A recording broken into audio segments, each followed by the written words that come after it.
The emergency beacon had been broadcasting for 17 days when Captain Zexhai finally accepted the truth. No one was coming. She stood on the bridge of the diplomatic vessel Times Harmony's Promise *, watching the red emergency lights cast shadows across her crew's exhausted faces. The ship's hull bore the scars of the ambush that had left them stranded in this remote system, light years from any major trade route. Their engines were dead, life support was failing, and the pirates who had attacked them still prowled the outer planets like hungry predators. Captain. Her communications officer, Lieutenant Veltar, spoke with the careful tone of someone delivering bad news. The beacon. It's drawing them closer. The pirates have been triangulating our position. Zexhai's forearms tensed against the command chair. The Times Harmony's Promise Times carried delegates from 12 different species, all bound for the Galactic Council's emergency session on the Outer Rim conflicts. If these diplomats died here, the fragile peace talks would collapse, and 3 systems would burn in civil war. How long until they reach us? She asked. 2 hours. Maybe less. The bridge fell silent except for the steady hum of failing systems. Zexhai looked at her crew, seeing the same hopeless calculation in their eyes. They had no weapons, minimal shields, and no way to run. The pirates would either kill them for sport or sell them to the slave markets of the Kethmore Syndicate. In the passenger quarters below, the delegates probably still believed in rescue. They came from civilized worlds, where help always arrived, where the Galactic Defense Force maintained order and protected the innocent. But Zexhai knew better. This system was too far from any GDF patrol route, too insignificant for military attention. They were alone. Sir, the tactical officer's voice cracked slightly. We're receiving a transmission from the lead pirate ship. They're demanding we prepare for boarding. Through the view screen, Zexhai could see the approaching vessels. 3 heavily armed raiders, their hulls painted with the skull and nebula symbol of the Crimson Void Gang. She'd heard stories about them. They took prisoners only when slavery was more profitable than murder. Captain, what are your orders? Veltar asked. Zexhai closed her eyes. She thought of the delegates below, of the peace they were trying to build, of the millions who would die if these talks failed. She thought of her own 3 children back on Velthara, who would grow up in a galaxy torn apart by endless war. Open a channel to the passenger quarters, she said finally. I need to tell them. But before Veltar could comply, every alarm on the bridge began screaming at once. The sensor array lit up like a festival display, registering massive energy signatures appearing at the edge of the system. What is that? Zexhai demanded. The tactical officer's hands flew across his console, his normally steady voice rising in disbelief. Captain, something just appeared. No, not appeared. It's like space itself tore open, and the view screen erupted in brilliant light, as reality seemed to split apart near the system's asteroid belt. Through the growing rift, something emerged that defied everything Zexhai knew about physics. It wasn't a ship in any conventional sense. It was a fortress of metal and fury, stretching nearly 3 kilometers from bow to stern, bristling with weapon systems that looked like they could crack planets. By the eternal void, Veltar whispered. What kind of ship is that? The answer came as text scrolled across their communication screen, transmitted on an ancient emergency frequency that most species had abandoned centuries ago. The message was simple, direct, and written in perfect galactic standard. Asterisk. This is the Earth warship UES Defiant. We received your distress call. Stand by for assistance. Asterisk. Zexhai stared at the words, her mind struggling to process them. Earth? The mythical homeworld of the humans? She'd heard stories. Of course. Every spacer had. Tales of a young species that had appeared from nowhere, fought impossible wars, and then vanished back into the dark reaches of space. But those were just stories. Legends. Humans weren't real. Were they? The pirate ships had noticed the newcomer too. Zexhai watched as they abandoned their approach toward the Times Harmony's Promise Times and turned to face this new threat.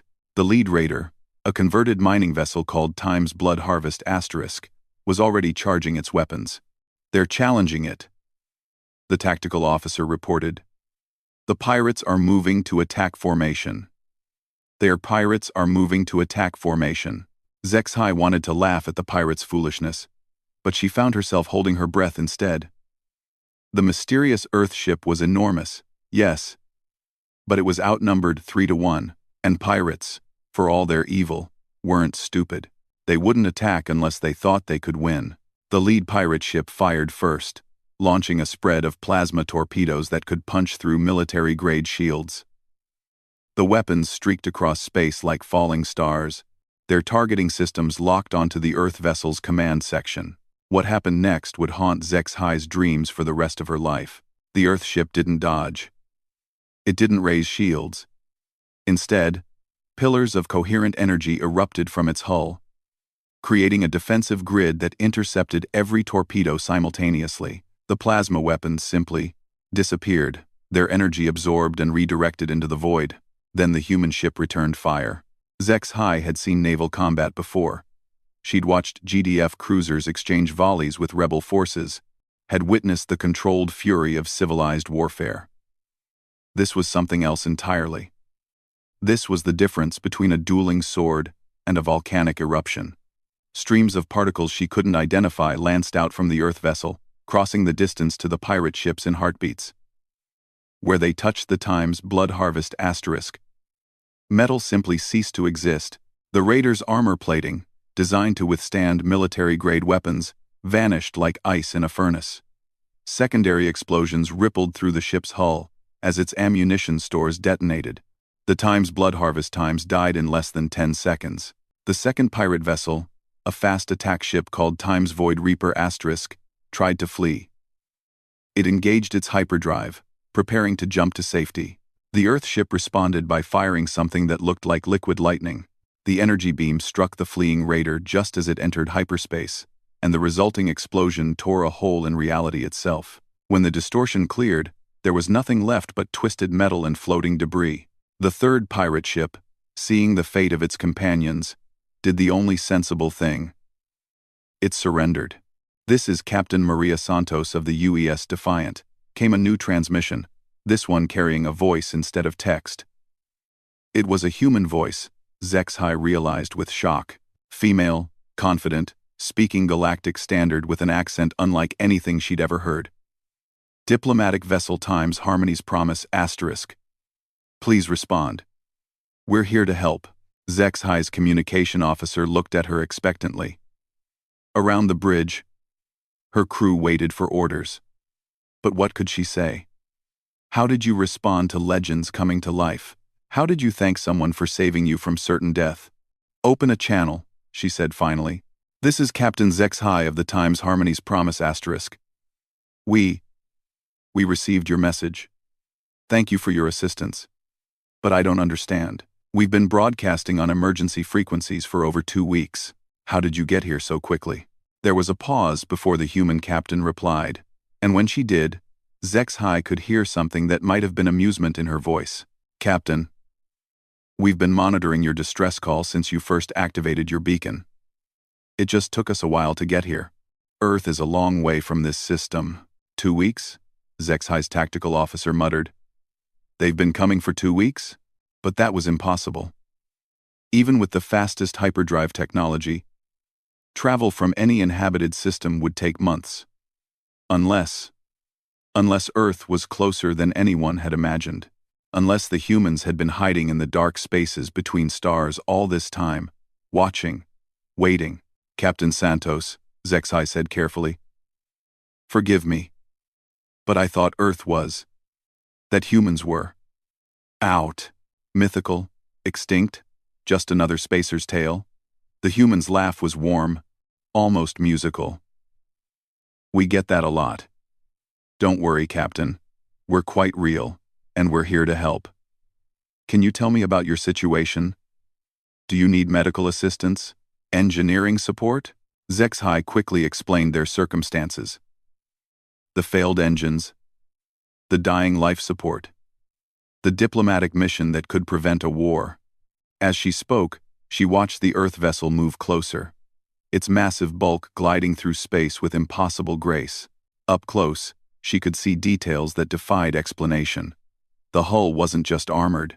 It seemed to be made of some material that bent light around itself, creating shifting patterns that hurt to look at directly.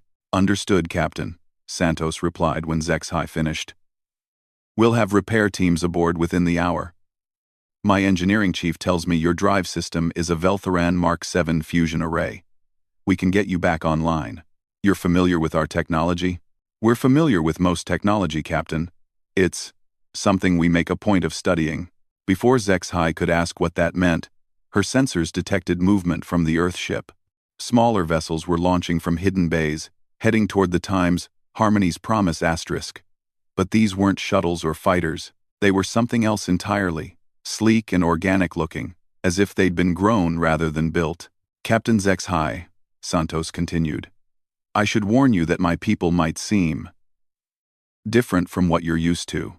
We've been out here a long time, and we've had to adapt to circumstances you might find unusual. Please ask your crew to remain calm." "What do you mean by—" The first human shuttle docked with their ship, and Zexhai got her answer. The humans who came aboard the Times Harmony's Promise Times were recognizably the species from the old stories, but they were also something more. They moved with fluid grace that spoke of genetic enhancement.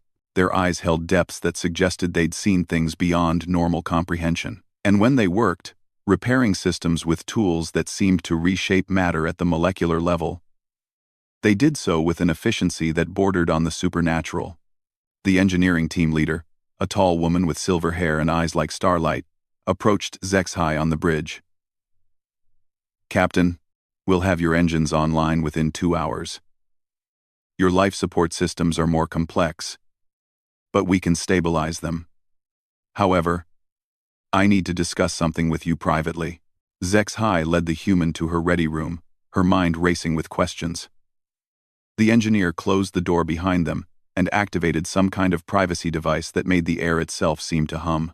"My name is Commander Elena Vasquez," the human said. "I'm the chief engineer of the Times, Defiant asterisk. But more importantly, I'm part of Earth's diplomatic advance team. Captain, what I'm about to tell you must remain classified until we reach your destination." "Classified?" "The Galactic Council is facing a crisis that goes far beyond the Outer Rim conflicts. There are forces moving in the dark spaces between galaxies. Ancient things that have been dormant for millions of years. They're waking up now. And when they arrive, every species in this galaxy will need to stand together or face extinction." Zexhai felt her blood turn cold. "What are you saying?" "I'm saying that Earth has been preparing for this war for longer than most species have existed. We've been watching, learning, building. And now it's time for humanity to step out of the shadows and take our place in galactic affairs." Commander Vasquez touched a control on her device, and a holographic display filled the air between them. It showed star charts unlike any Zexhai had ever seen, mapping not just local space but the vast emptiness beyond the galactic rim. And there, in that impossible darkness, something was moving. Something vast, and hungry, and utterly alien. "The enemies are coming, Captain. But this time, when they arrive, they'll find that the galaxy has allies they never expected. They'll find that Earth remembers every species that was lost to the dark, every world that fell to ancient hunger, and they'll learn that humanity never forgets, and we never forgive." Outside the ready room, Zexhai could hear her crew working alongside the human engineers, their voices mixing in the universal language of spacers, solving problems together. But now she knew that this was more than just a rescue mission. This was first contact with a species that had been hiding in plain sight, preparing for a war that most of the galaxy didn't even know was coming. The beacon that had called for help had done more than summon rescue. It had awakened something that had been sleeping in the dark between stars. And that awakening would change everything. The repair work progressed faster than anything Zexhai had ever witnessed. What should have taken weeks of careful reconstruction was accomplished in hours by the human engineering teams. She watched from the observation deck as they worked on her ship's engines, their tools reshaping damaged components with precision that seemed almost magical. "Your technology is remarkable," she said to Commander Vasquez, who stood beside her monitoring the progress. "How is this possible?" 300 years of preparation, Vasquez replied quietly. When humanity first reached the stars, we discovered we were late to the party. Every habitable world was already claimed. Every resource already divided among ancient empires. So we adapted. We learned. We became something the galaxy had never seen before. Oh, below them, a human technician was literally rebuilding a fusion coupling by manipulating its atomic structure with handheld devices. The metal flowed like liquid under their touch, forming perfect crystalline matrices that would be stronger than the original design. We didn't try to compete with established powers, Vasquez continued. Instead, we went to the places no one else wanted. Dead systems, dark nebulae, the spaces between spiral arms where ancient things sleep. We built our civilization in the shadows, and we learned from everything we found there. HFY shivered despite the warm air. What kind of things? Ruins of species that died out millions of years ago. Technologies that work on principles your scientists haven't discovered yet. And warnings. So many warnings about what's coming from outside the galaxy. The ship's intercom crackled to life. All stations. This is Captain Santos. We've completed primary repairs, and will be departing the system in 30 minutes. Captain HFY, please report to the bridge. As they walked through the corridors, HFY noticed how her crew interacted with the humans. The initial fear had given way to professional respect, but there was something else now. Her people moved differently around the humans, more carefully, as if they instinctively recognized a superior predator. On the bridge, Captain Santos was studying tactical displays with HFY's tactical officer. The human captain was smaller than Vasquez, with dark hair and eyes that seemed to hold starlight. When she turned to greet HFY, her smile was warm, but her eyes remained alert. Captain, your ship is ready for hyperspace travel. We'll escort you to the Galactic Council station, but I need you to understand that our arrival will cause complications. What kind of complications? The kind that happen when a mythical species shows up at a diplomatic gathering with the most advanced warship anyone has ever seen. Santos gestured to the tactical display, which showed both ships preparing for departure. Earth hasn't had official contact with galactic civilization for over 2 centuries. Our last interaction ended badly. HFY felt a chill of memory. The War of the Burning Stars. But that was just a legend. A cautionary tale about species that tried to challenge the established order. Not a legend, Captain. History. Humanity's first attempt at joining galactic civilization ended when we refused to accept subjugation to the Core Worlds Alliance. We fought a war that lasted 3 years and changed the political landscape forever. The tactical officer looked up from his display, his face pale. You're saying humans actually fought the Core Worlds? But they had 1,000 star systems. Fleets of dreadnoughts. They had numbers, Santos agreed. We had advantages they didn't expect. When the war ended, both sides agreed it was better if humanity withdrew from galactic affairs. We were granted autonomous territory in the Outer Rim, and in exchange, we promised to limit our expansion and avoid interference in galactic politics. HFY's mind raced. The War of the Burning Stars was taught in military academies as an example of what happened when minor species challenged the natural order. But the official histories were vague about the enemy humanity had faced. She'd always assumed it was because the humans had been so thoroughly defeated that their identity was lost to history. You've been in exile for 200 years? Not exile. Preparation. We knew the arrangement wouldn't last forever. The galaxy faces threats that will require every species working together. When that time came, we wanted to be ready to help. The hyperspace jump to the council station took 18 hours, but it felt like minutes to HFY. She spent the time in discussions with Captain Santos and Commander Vasquez, learning about the hidden civilization humanity had built in the dark spaces between stars. The humans had established colonies in systems so remote they didn't appear on galactic charts, built cities inside dead planets and hollow asteroids, developed technologies that borrowed from dozens of extinct civilizations. How many humans are there? She asked as they approached their destination. Fewer than you might think, Santos replied. Quality over quantity has always been our philosophy. Every human child spends their first 20 years learning about galactic history, xenobiology, and threat assessment. By the time we reach adulthood, we're prepared for anything the universe might throw at us. Even ancient enemies from beyond the galaxy, especially those. The Galactic Council station appeared on their screens as they dropped out of hyperspace. It was a massive structure. A ring of diplomatic modules surrounding a central core that housed representatives from over 300 species. Normally, the sight of it filled Zexhai with pride at galactic cooperation and civilization. Now, knowing what the humans had told her about external threats, it looked fragile and vulnerable. Harmony's promise *. This is traffic control. Please transmit your diplomatic credentials and prepare for standard inspection. Zexhai looked at Captain Santos, who nodded. This is Captain Zexhai aboard the Times Harmony's Promise *. We're carrying diplomatic delegates from 12 species for the emergency session. We also have escort vessels. There was a long pause from traffic control. Then, Captain, our sensors show only one additional ship.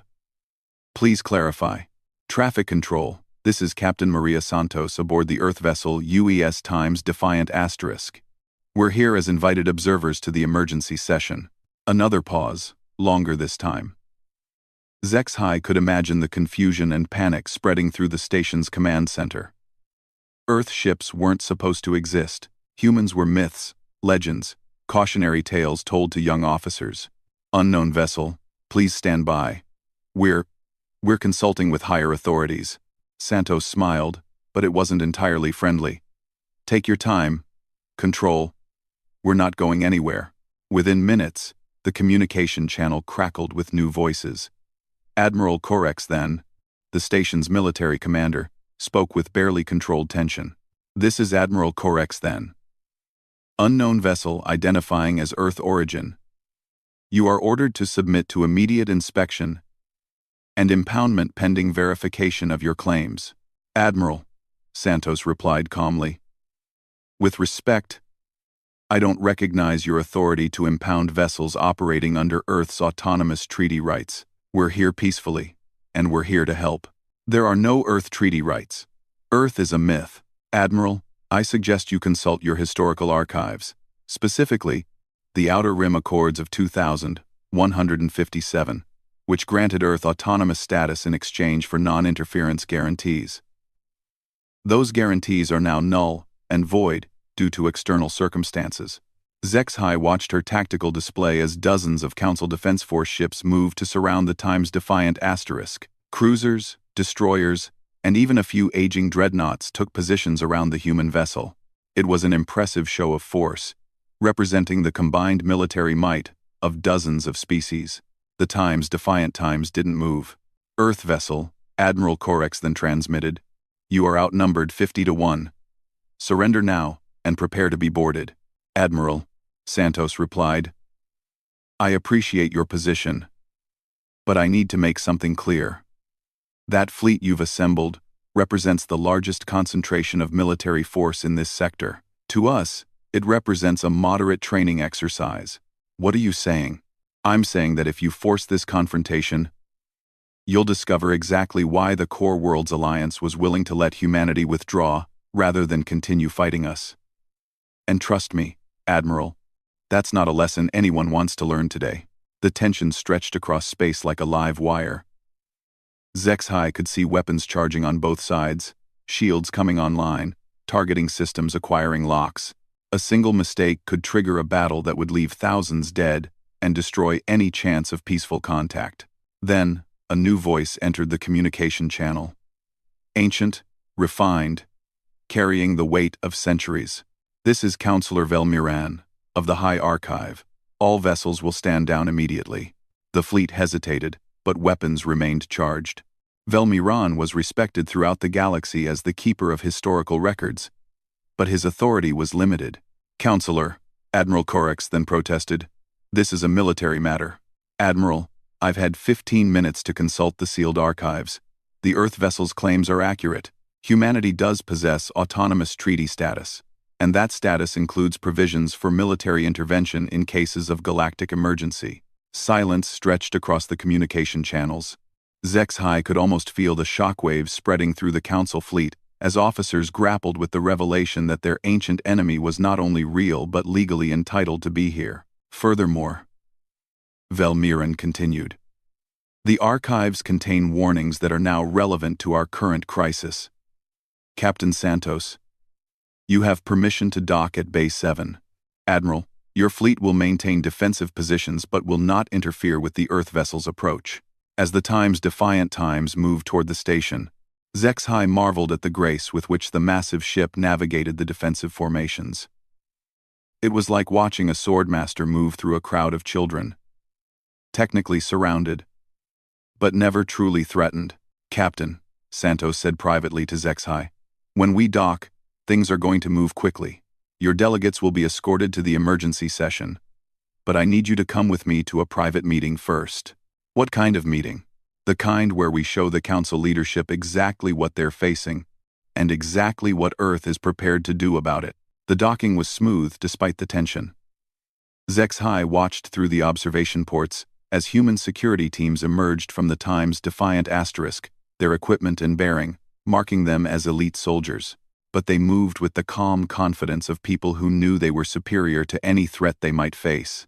Captain, Commander Vasquez said as they prepared to disembark, before we go any further, you should know that everything changes now. Earth's return to galactic affairs will shift the balance of power in ways most people can't imagine. In what way? Humanity has spent 2 centuries learning from the mistakes of every species that came before us. We've seen what works and what doesn't. We know where the bodies are buried, literally and figuratively, and we've prepared for every possible scenario, including the one that's about to unfold. As they walked through the docking bay, Zexhai noticed how other species personnel stopped what they were doing to stare at the humans. Word was spreading quickly through the station, and the reactions ranged from fascination to terror. The ancient enemy approaches from beyond the galactic rim, Santos said quietly as they walked.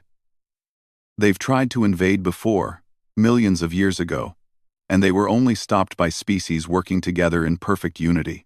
That unity doesn't exist anymore. The galaxy has become complacent, divided, weak. But humanity is prepared? Humanity is what happens when a young species discovers they're living in a graveyard and decides to learn from every grave marker. We're not just prepared, Captain. We're the weapon that 200 years of preparation built specifically for this war.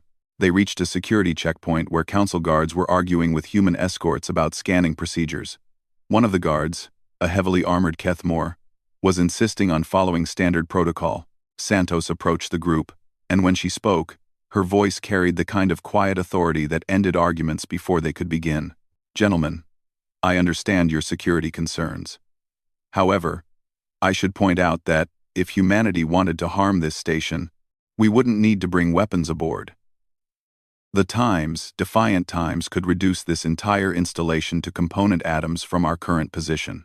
The guards exchanged glances, clearly uncertain how to handle the situation. Santos smiled and continued in a more diplomatic tone. That said, we're here to help, not threaten.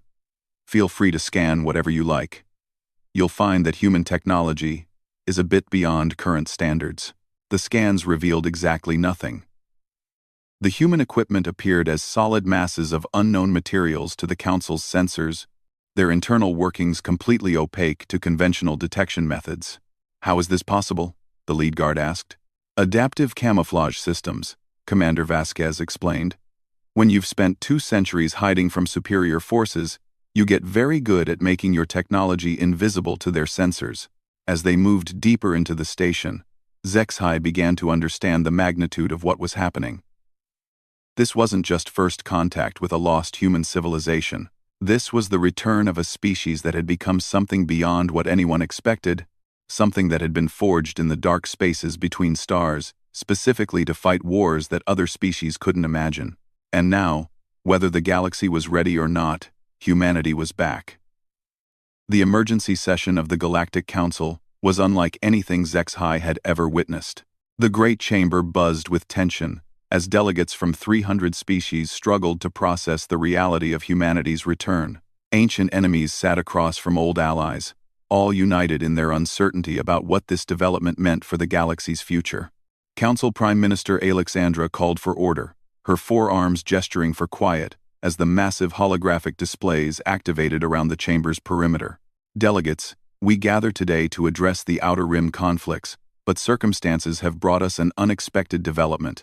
All eyes turned to the human delegation seated in the observer section. Captain Santos sat calmly beside two other humans ZXHY hadn't met before. A tall man with silver streaks in his hair, who carried himself like a career diplomat, and a woman whose eyes seemed to catalog every detail of the chamber with predatory intensity. The species known as humanity has requested permission to address this assembly, Alexandra continued. Given their historical status, the Council has agreed to hear their statement before proceeding with scheduled matters. Murmurs filled the chamber as Santos rose and walked to the central speaking platform. The ease with which she commanded attention reminded ZXHY that this woman had spent her life commanding starships in the dark spaces where lesser beings feared to travel. Honorable delegates, Santos began, her voice carrying clearly throughout the vast chamber. Humanity returns to you today, not as conquerors or supplicants, but as allies in the face of extinction. The chamber erupted in angry voices. Delegate Cormax of the Trade Federation stood, his scaled features flushed with indignation. How dare you speak of extinction? Earth abandoned its responsibilities 2 centuries ago, leaving the rest of us to maintain galactic order while you hid in the darkness. Santos waited for the outburst to subside before responding. Delegate Cormax. Humanity withdrew because we recognized that our integration into existing power structures would be disruptive. We chose exile to prevent the kind of internal conflicts that would have weakened all of us against external threats. What external threats? Demanded Admiral Corex, then from the military section. The galaxy has known peace for generations. Owling another. Corexis. The peace of the ignorant, Santos replied quietly. She gestured toward the chamber's central display, and the air filled with star maps, showing the galaxy from perspectives none of them had seen before. 200 years ago, Earth's deep space monitoring stations detected gravitational anomalies beyond the galactic rim, patterns that suggested massive objects moving in formation toward our galaxy. The displays shifted, showing data streams and sensor readings that made ZXHY's head spin, energy signatures on scales that dwarfed anything in their databases, movement patterns that suggested intelligence beyond conventional understanding. We tried to warn the Council then, the silver-haired human diplomat said, as he joined Santos at the platform. I am Ambassador William Chen, and I was part of the delegation that presented these findings to your predecessors 2 centuries ago. We were told that humanity was engaging in fear-mongering to justify military expansion, because you were. Cormax shot back. Your species had already demonstrated aggressive tendencies. The War of the Burning Stars proved you couldn't be trusted with. The War of the Burning Stars, Chen interrupted, was fought because the Core Worlds Alliance attempted to strip Earth of its sovereignty and reduce humanity to a client species. We fought for the same right to self-determination that every species in this chamber takes for granted. Councillor Velmiran rose from his seat in the historical section. His ancient frame moved slowly, but his voice carried the weight of absolute authority. The sealed archives contain complete records of the period. Ambassador Chen speaks accurately. Humanity's withdrawal was negotiated specifically to prevent further conflict, while they addressed what they termed external reconnaissance requirements. Reconnaissance of what? Alexandra asked. The displays around the chamber changed again, and this time ZXHY felt her blood freeze. The images showed space itself, but wrong somehow. Stars that burned with colors that shouldn't exist, gravitational lenses that bent light in impossible ways, and moving through it all, shapes that hurt to look at directly. The Void Devourers, Santos said simply.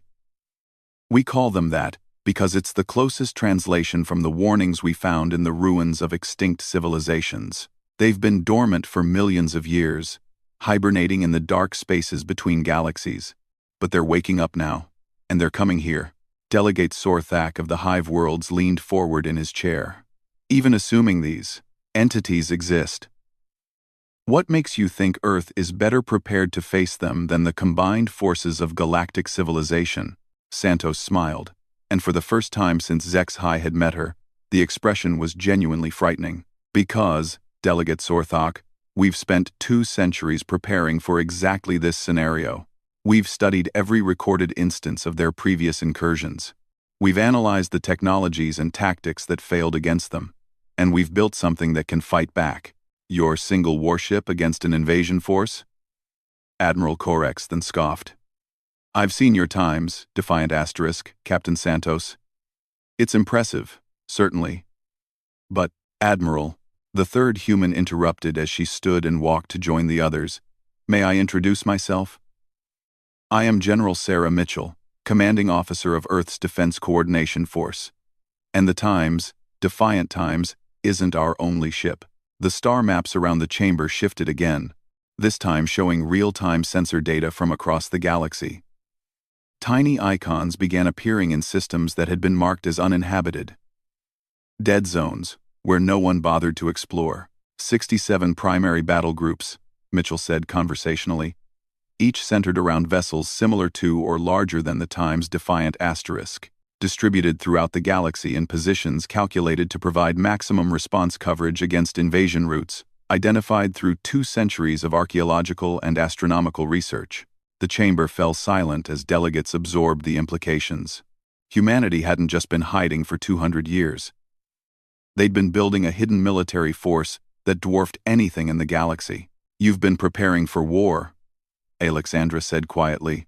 We've been preparing to survive, Chen corrected. And to ensure that galactic civilization survives with us. The Void Devourers aren't interested in conquest or subjugation. They're interested in consumption. Every living world, every thinking species, every spark of consciousness in the galaxy represents food to them. Why should we believe you? Cormax demanded. How do we know this isn't simply an elaborate scheme to establish human dominance? Because, Santos replied, activating another display. They're already here. The new images showed the galactic rim, but with details no one else had seen before. Dark shapes moved between the outer stars, vast as small moons and hungry as black holes, and they were moving inward, toward the populated systems. Our deep space monitoring stations detected the first scouts 3 months ago, Mitchell explained. They've been probing our outer defenses, testing our responses. The full invasion force is approximately 18 months out. 18 months, Velmiran repeated. The archives speak of their last incursion. It took them less than a century to consume half the galaxy before the surviving species managed to drive them back. That was then, Santos said. This time will be different. This time, the galaxy has Earth. Delegate Yixtar of the Crystal Collective stood, her crystalline form chiming softly as she moved. Captain Santos, assuming we accept your claims, what exactly are you proposing? Complete military integration, Mitchell answered. Every species, every fleet, every defensive installation placed under unified command.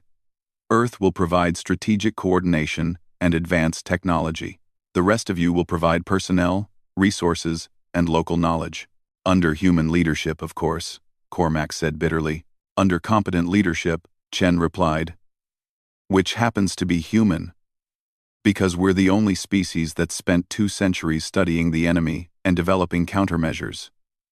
If the Veltharian Navy had similar experience, we'd gladly defer to Captain Zexhai's people. Zexhai started as attention turned to her. She hadn't expected to be drawn into the discussion, but now hundreds of pairs of eyes were focused on her position in the gallery. Captain Zexhai, Alexandra called, you've had direct experience with Earth military capabilities. What is your assessment? Zexhai rose slowly, her mind racing. Everything she said in the next few moments could determine whether the galaxy united against the coming threat or descended into civil war over human dominance. Honorable delegates, she said carefully. 3 days ago, my ship was disabled and under attack by pirates in a remote system. We broadcast emergency signals for 17 days with no response. Earth ships arrived within hours of our first transmission and eliminated a superior enemy force in less than 30 seconds. Pirates aren't Admiral Corex then began. They also repaired our ship using technology I don't understand, demonstrated knowledge of systems throughout the galaxy, and shared classified information about threats that our best scientists have never detected. Zexhai took a breath. If this is what humanity considers a routine rescue operation, then yes, I believe they're prepared for war on a scale the rest of us can't imagine. The question, said Delegate Mordeth of the Shadow Coalition, is whether humanity can be trusted with the authority they're requesting. Santos looked directly at the Shadow Coalition delegate, and when she spoke, her voice carried the weight of absolute certainty. Delegate Mordeth, your species once tried to conquer the galaxy using biological weapons that targeted specific genetic markers. You failed because you underestimated the diversity of life and the resourcefulness of younger species. We studied your war extensively. Mordeth's features darkened, but Santos continued relentlessly. Delegate Cormax, the Trade Federation attempted to establish economic hegemony by controlling shipping routes and charging protection fees. You created the conditions that led to the pirate wars and the collapse of 3 civilizations. We studied that too. She turned to address the entire chamber. Every species here has attempted, at some point, to dominate the galaxy. Every species here has failed, usually because they couldn't see past their own immediate interests. Humanity learned from all of your mistakes. And what makes you different? Alexandra asked. We don't want to rule the galaxy, Chen answered. We want to save it. After the Void Devourers are defeated, Earth will withdraw again. We'll go back to our hidden colonies and leave you to govern yourselves. All we ask in return is the right to exist without interference. You would simply leave? Yixtar's crystalline form chimed with surprise. Power corrupts, Mitchell said bluntly. We've seen what happens to species that try to maintain galactic empires. They become bloated, complacent, vulnerable. Humanity prefers to remain lean, focused, dangerous. The galaxy is safer when we're watching from the shadows. The debate continued for hours, but Zexhai could see the tide turning. The evidence was overwhelming, the threat undeniable, and the human proposals reasonable despite their shocking nature. One by one, delegations began to voice tentative support for military integration. When the final vote was called, it passed by a margin of 73%. Not unanimous, but enough to provide legal authority for the unprecedented alliance. The motion carries, Alexandra announced. General Mitchell, the galaxy's military forces are hereby placed under Earth's strategic command for the duration of the external threat. May whatever gods we worship have mercy on us all. Later, as the chamber emptied and delegates dispersed to carry word to their home governments, Zexhai found herself walking with Captain Santos through the station's observation galleries. Captain, she said quietly, can you really do what you've promised? Can humanity save the galaxy? Santos stopped before a viewport that showed the Time's defiant times floating in space nearby. Even at rest, the massive ship seemed to pulse with barely contained power. Captain Zexhai, Santos replied. 200 years ago, humanity was a minor species, with big dreams and primitive technology. We were outgunned, outnumbered, and outclassed by everyone we met. But we had one advantage that none of the ancient powers possessed. What was that? We remembered what it felt like to be prey. We remembered fear, desperation, the knowledge that extinction was always one mistake away. That memory kept us sharp, kept us learning, kept us preparing for the day when being dangerous would matter more than being comfortable. Santos gestured toward the stars beyond the viewport. Out there, moving toward us through the dark, are creatures that have consumed 1,000 galaxies. They've faced every weapon, every strategy, every desperate gambit that countless civilizations could devise. But they've never faced humanity. They've never fought a species that built its entire civilization as a weapon specifically designed to kill them. Zexhai looked out at the stars, trying to imagine the approaching threat. And if you're wrong? If your preparations aren't enough? Santos smiled, and this time the expression was warm, almost gentle. Then at least we'll die fighting, Captain. And sometimes, that's the only victory that matters.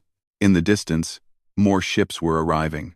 Earth vessels emerging from hyperspace in formations that spoke of centuries of careful planning. The hidden fleet was revealing itself at last. And with it, humanity's greatest gamble. They had built themselves into a weapon capable of fighting gods. And now they would discover if that weapon was sharp enough to save a galaxy. The war was coming, but for the first time in millions of years, the galaxy would be ready.